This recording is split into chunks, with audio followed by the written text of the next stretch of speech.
बिहार में जैसे ही कोरोना संक्रमितों की संख्या में कमी आई, वैसे ही त्रिस्तरीय पंचायत चुनाव की सुगबुगाहट शुरू हो गई। इस बीच तरह तरह की चर्चाएं की जाने लगी कि जब 1978 ईस्वी के बाद करीब 22 वर्षों तक बिहार में पंचायती चुनाव नहीं हुआ था और उस दौरान पंचायत के सभी कार्य मुखिया जी ही किया करते थे, तो फिर कोरोना जैसे संकट में जनप्रतिनिधियों के पावर सीज करने की कवायद क्यों? और मौजूदा दौर में जब पंचायती राज व्यवस्था, जो आज एक सिस्टम बन चुका है, उसे भंग करने की इतनी तत्परता क्यों? ऐसे ही कुछ और सवाल निकलकर सामने आ रहा है कि क्या वाकई त्रिस्तरीय पंचायती राज व्यवस्था के समक्ष संवैधानिक संकट आ गया है? क्या वाकई पंचायती राज के जनप्रतिनिधियों के पावर सीज हो जाएंगे? क्या वाकई बिहार के पंचायती राज व्यवस्थाओं का सिस्टम फेल होने वाला है? क्या वाकई बिहार की जनता के समक्ष एक और संकट आने वाला है? या फिर एमएलसी दिलीप जायसवाल के अनुरोध पर बिहार सरकार पुनर्विचार करेगी? या फिर नीतीश कुमार अपने अधिकारियों को पंचायती राज व्यवस्थाओं का उत्तराधिकारी बना देंगे? आज हम इन सारे सवालों का जवाब ढूंढने का प्रयास करेंगे। नमस्कार, मैं हूं मुकेश सिंह और आप देख रहे हैं खबर हर पल। जैसा कि आप जानते हैं कि बिहार में त्रिस्तरीय पंचायत चुनाव 2021 का चुनाव अप्रैल से जून माह के बीच किया जाना था, लेकिन बिहार राज्य निर्वाचन आयोग और भारत निर्वाचन आयोग के बीच ईवीएम से चुनाव कराए जाने को लेकर विवाद इतना बढ़ गया कि चुनाव की तिथियों की घोषणा होने में देरी हो गई। उसके बाद कोरोना का दूसरा स्ट्रेन बड़ी ही तेजी से बिहार में फैल गया, जिसके कारण अगले आदेश तक के लिए चुनाव की तिथियों को स्थगित कर दिया गया। लेकिन जैसे ही कोरोना संक्रमितों की संख्या में गिरावट होने लगी, धीरे धीरे परिस्थितियां सामान्य होने लगी, जनजीवन पटरी पर लौटने लगी, वैसे ही पंचायत चुनाव की चर्चाएं फिर से होनी शुरू हो गई। लेकिन इस दौरान कुछ बातें काफी चर्चा में रही कि मौजूदा जनप्रतिनिधियों का कार्यकाल 15 जून को समाप्त हो जाएगा और उसके बाद सभी सरकारी कार्यक्रमों और सभी सरकारी योजनाओं के क्रियान्वयन की जिम्मेवारी सरकारी कर्मचारियों के जिम्मे आ जाएगी। यानी पंच और सरपंच, वार्ड मेंबर और मुखिया सहित समिति सदस्य द्वारा किए जाने वाले कार्यों का क्रियान्वयन प्रखंड विकास पदाधिकारी करेंगे और जिला परिषद सदस्य स्तर के कार्य उप विकास आयुक्त करेंगे। यानी कुल मिलाकर यह कहा जा सकता है कि 15 जून के बाद मौजूदा जनप्रतिनिधियों का पावर पूरी तरीके से सीज हो सकता है, क्योंकि त्रिस्तरीय पंचायती राज अधिनियम 2006 में इस बात का उल्लेख नहीं किया गया है कि यदि किसी कारणवश समय पर चुनाव संपन्न नहीं हो पाया तो उस परिस्थिति में त्रिस्तरीय पंचायत के कार्य किसके माध्यम से संपन्न कराए जाएंगे।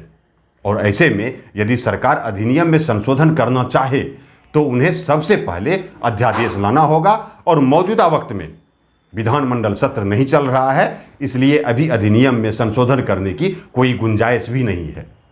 ऐसी परिस्थिति में अब सरकार के समक्ष दो ही रास्ते बचे हैं। पहला कि मौजूदा जनप्रतिनिधियों के कार्यकाल का विस्तार कर दें और दूसरा सरकारी अधिकारियों को कार्य निष्पादन की सारी जिम्मेवारी दे दें।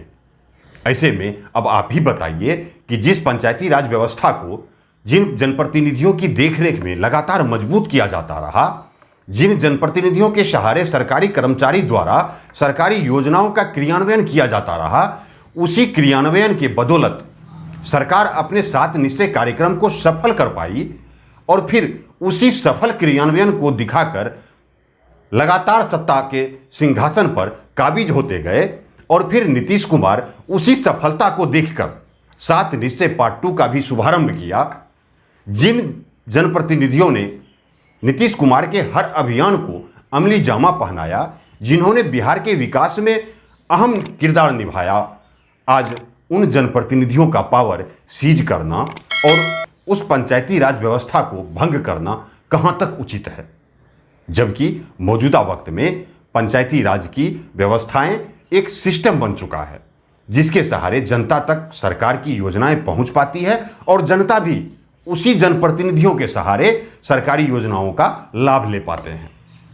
इन सब बातों के रहते मौजूदा वक्त में यदि सरकार जनप्रतिनिधियों का पावर सीज करके सरकारी कर्मचारियों के हाथों में सरकारी योजनाओं के क्रियान्वयन की जिम्मेवारी दे देती है तो इसमें कोई संदेह नहीं कि प्रखंड कार्यालयों और अंचल कार्यालयों से लेकर उप विकास आयुक्त के कार्यालय तक दलालों और चाटुकारों का जमावड़ा लग जाएगा।